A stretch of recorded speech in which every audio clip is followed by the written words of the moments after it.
Así que vamos a tratar de charlar en los próximos 15 minutos acerca del paradigma anatómico en la determinación de qué hacer con un paciente versus el paradigma funcional.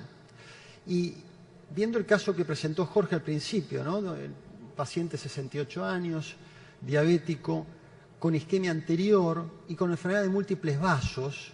O sea, hasta ese momento nosotros tenemos un estudio funcional, tenemos síntomas del paciente, pero cuando llega a la sala de cateterismo ya entramos a ver la anatomía y a juzgar el tratamiento que va a continuar el paciente acorde muchas veces a un número que es el porcentaje de estenosis de los vasos. Así que vamos a ver cuán fidedigno es y si este paradigma tiene que ser respetado o si tiene que ser modificado.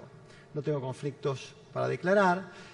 Y extraído de nuestra base de datos, podemos ver que solamente una proporción baja de pacientes, un 30% de pacientes, tienen enfermedad de un vaso. O sea, que el paciente tiene un solo vaso y tiene angina, o si tiene un síndrome de coronaria agudo, un infarto y afección de un vaso, es fácil atribuir que ese vaso es el responsable de los síntomas.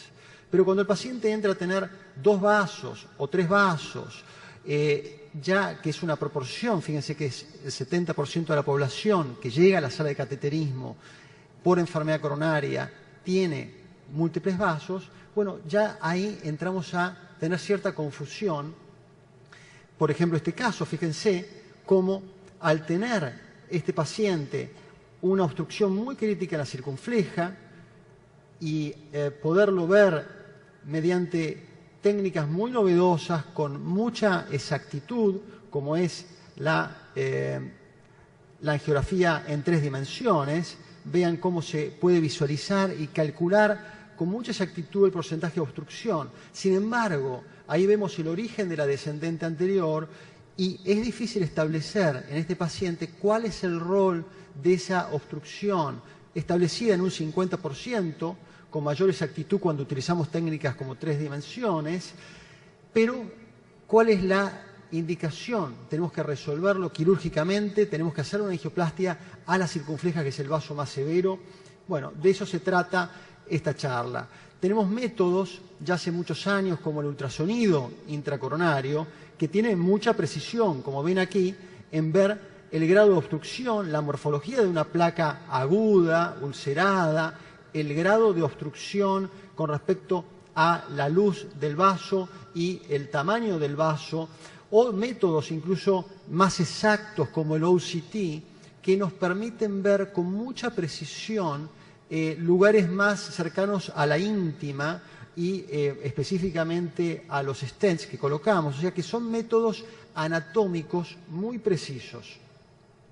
Sin embargo, la anatomía no siempre está relacionada con la clínica del paciente o con la necesidad de intervenir. Y acá vemos cómo en estudios ya muy antiguos que comparan el grado de estenosis con respecto a la velocidad de flujo coronario, vemos que a medida que avanza el grado de obstrucción, vemos que hasta llegar a un 70%, prácticamente el flujo basal no se altera y se empieza a alterar cuando ya entra a ser un porcentaje mayor. Sin embargo, cuando la obstrucción está en un grado menor, en el máximo esfuerzo, ahí el porcentaje de obstrucción puede jugar un rol hemodinámico en el tejido miocárdico subyacente. Cuando vemos los pacientes que llegan a la sala de cateterismo en el instituto y en el sanatorio en Chorena, vemos que el porcentaje de obstrucción es muy variado y acá vemos como una gran mayoría de pacientes tiene obstrucciones más del 70%, con lo cual es probable que sean lesiones que sean necesarias para ser tratadas, pero hay muchos pacientes que tienen obstrucciones entre el 50 y 70%, obstrucciones de grado intermedio, como la que mostramos recién en esa descendente anterior, que es difícil tomar una decisión. Y por más diplomas y experiencia que podemos tener, cuando nos sentamos frente al paciente y tenemos que tomar una decisión, si mandarlo a cirugía, si colocar un stent en una obstrucción, realmente nos genera muchas dudas. Fíjense que ensayos clínicos muy actuales, como el estudio SYNTAX, y muchos otros estudios utilizan un nivel de corte de obstrucciones del 50% para decir estas lesiones tienen que ser tratadas. Y sin embargo, nosotros vemos todos los días lesiones del 50, 60%, probablemente que no requieran ser tratadas, sobre todo cuando estamos hablando de lesiones estables. Y esto es importante diferenciarlo porque es muy distinto cuando hablamos de un síndrome de coronario agudo, que una obstrucción del 60%, 50% puede ser estar más proclive a la oclusión total y a un evento isquémico. Ante una obstrucción coronaria, sabemos que, ya repasamos que el grado de estenosis es uno de los factores que influencian el comportamiento funcional, pero no solamente el grado de estenosis, sino cuál es la longitud de la obstrucción. No es lo mismo una obstrucción muy focal que una obstrucción muy larga. Lesiones en tándem, cuando son más de una lesión, la localización de esa obstrucción. No es lo mismo que sea una obstrucción en el origen de la descendente anterior que sea en el tercio medio, porque el tejido miocárdico subyacente es mayor y por ende una obstrucción del 50% en el origen tiende a generar más isquemia que en el tercio medio o distal. El espesor miocárdico, que puede variar en pacientes, hipertrofia, hipertensivos, el grado de viabilidad o necrosis que pueda tener en ese tejido miocárdico, el compromiso microvascular, la circulación colateral que pueda haber generado. Todos vemos pacientes con una oclusión total de una arteria que no tienen isquemia ni siquiera en los estudios funcionales más sensibles como la cámara gamma, el SPECT, la edad del paciente, el doble producto que tiene y el estado hematológico, anemia, etcétera, son todos factores biológicos y clínicos que van a influenciar diferentes obstrucciones.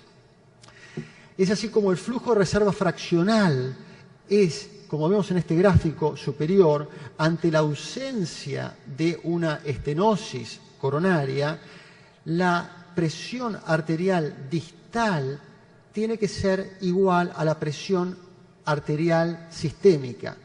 Y el flujo de reserva fraccional es el cociente entre la presión distal a la obstrucción, como vemos en este caso, comparado con la presión arterial a nivel aórtico. Esta presión a nivel aórtico representa la presión distal si es que no existiera esa obstrucción coronaria. Y esto se logra bajando la resistencia a nivel epicárdica con nitroglicerina y a nivel microvascular con adenosina. O sea que esto se hace ante la máxima hiperemia. O sea que tratamos de hacerlo en reposo y luego de generar una hiperemia máxima, de manera que se extraigan cualquier otro factor que pueda alterar ese gradiente. O sea, antes de máxima hiperemia vemos que la diferencia entre la presión distal y la presión arterial sistémica con el catéter guía nos da este cociente, que es el flujo de reserva fraccional. Esta es una medición que ha sido validada comparada con estudios funcionales de cámara gamma y ecoestrés, y si bien tiene ya muchos años de instalarse en la práctica, en los últimos años ha tomado un vigor porque se ha comparado este resultado en diferentes ensayos clínicos para la toma de decisiones. Lo hacemos con una cuerda coronaria muy parecida a la que se utiliza para hacer una angioplastia. O sea, es una cuerda muy delgadita, muy inocua. Se le da adenosina para lograr esa hiperemia, tanto a nivel local como a nivel sistémico, y se logra esta diferencia de flujo de reserva fraccional, donde cuando el flujo de reserva es bajo, significa que hay una diferencia de presión entre la distal y la proximal. Esa obstrucción la llamamos significativa. Acá vemos un paciente con una obstrucción en la circunfleja de grado intermedio, donde a nivel basal tenemos las dos curvas superpuestas, la presión a nivel del catéter guía en la aorta y la presión a nivel de la cuerda coronaria distal. Acá está el transductor en este nivel de la cuerda, y cuando le hacemos hiperemia vemos cómo flujo, este cociente, baja a un nivel de menos de 0,70, hablando que esta obstrucción, a pesar de ser moderada angiográficamente, es significativa, y luego de colocarse un stent, vemos que estas curvas se normalizan y se superponen. La evidencia viene a través de una serie de ensayos clínicos como el DIFER, que se utilizó este sistema de medición de flujo de reserva fraccional para entender qué pasaba con esas obstrucciones intermedias con una reserva alta, en ese caso más de 0,75 se utilizó como corte, y se vio que los pacientes que eran tratados médicamente andaban igual que los pacientes que se hacían angioplastia. Y esto deja, por un lado, la tranquilidad que una obstrucción moderada sin un flujo de reserva alterado es una lesión que debería ser tratada médicamente y no mediante una intervención. Y por otro lado se hicieron ensayos clínicos como los estudios FAME que intentaron ver si estos pacientes que vienen con enfermedad de múltiples vasos les hacemos flujo de reserva fraccional, podemos establecer si tenemos que intervenir o no, y se comparó la guía de la angioplastia guiado con flujo de reserva fraccional versus los que se guiaban con la angiografía, el porcentaje de obstrucción. Y se vio que los pacientes andaban mejor cuando se los guiaba con flujo de reserva fraccional.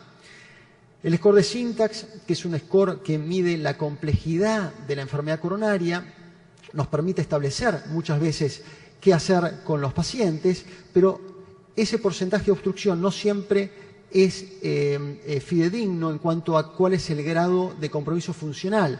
Y cuando se realizó en este estudio, los pacientes estaban divididos en 3 tercilos, bajo riesgo con el Syntax score, intermedio y alto. Cuando se los recategorizó con el Syntax funcional, haciéndole un flujo de reserva fraccional a todos estos pacientes, se vio que realmente difería mucho el porcentaje de obstrucción con respecto al flujo de reserva fraccional. O sea que muchos pacientes pasaban a ser de bajo riesgo de score de Syntax cuando los medimos funcionalmente. Y esto discrimina el riesgo a futuro en forma superior con respecto a la evaluación anatómica. Esto se ha establecido y se ha incorporado a las guías clínicas, y para ir concluyendo, el comportamiento fisiopatológico de las obstrucciones coronarias está afectado por múltiples factores. El flujo de reserva fraccional colabora en la evaluación funcional invasiva, determinando aquellos pacientes que requieren una intervención de esa arteria versus aquellos que es preferible dejados para tratamiento médico. Y existen nuevas y muchas tecnologías que complementan a la angiografía. Estamos en el instituto con un angiógrafo nuevo que tiene una virtud que utilizamos menos contraste y se utiliza la mitad de la radiación que se utiliza habitualmente en los equipos convencionales. Y a pesar de toda esa tecnología que nos da una información anatómica, este tipo de tecnologías funcionales se están incorporando en la práctica diaria. Muchas gracias.